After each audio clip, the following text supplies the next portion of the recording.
امام حسین علیہ السلام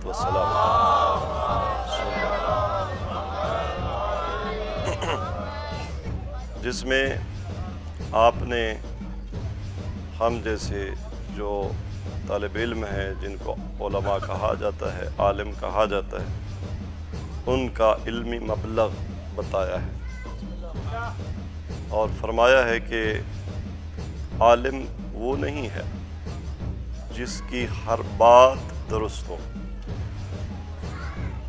کیونکہ جس کی ہر بات درست ہو وہ راسخون فی العلم ہوتے ہیں، وہ راسخون فی العلم ہیں، وہ معصومین ہیں جن کی ہر بات درست ہوتی ہے۔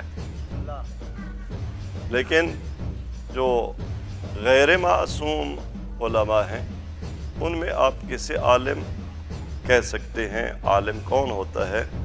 تو اس حوالے سے مولانا نے ارشاد فرمایا کہ عالم وہ ہے جس کی اکثر گفتگو، اکثر باتیں درست ہوں، لیکن کبھی خطا بھی ہو جائے، کبھی خطا بھی سرزد ہو جائے۔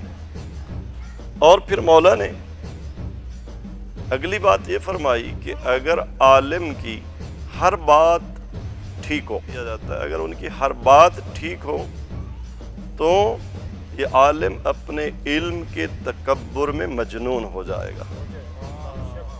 ظاہر ہے ہمارا وہ ظرف نہیں ہے، لہٰذا ہم سے خطائیں یہ نہ تصور کیا کریں کہ جو سٹیج پہ بیٹھ گیا بس معصوم بیٹھ گیا۔ ادھر سے کوئی دعویٰ ہونا چاہیے عصمت کا، کیونکہ جو ادھر سے دعویٰ کرتا ہے پھر اس کو بہت شرمندہ ہونا پڑتا ہے، اور نہ ادھر سے توقع ہونی چاہیے عصمت کی کہ بھائی ادھر کوئی صاحب امامہ بیٹھ گیا ہے تو اس کی 100% باتیں۔ اچھا، اس میں ایک درس بھی ہے کہ ہم نے کان کھول کے گفتگو سننی ہے، آنکھیں بند کر کے نہیں، اس کا جائزہ بھی لینا ہے۔ اگر یہ رسم ہمارے مخاطب میں آ جائے تو سٹیج کی اتنی اصلاح ہو جائے، اتنی کہ یہاں پھر بندر نہ ناچے۔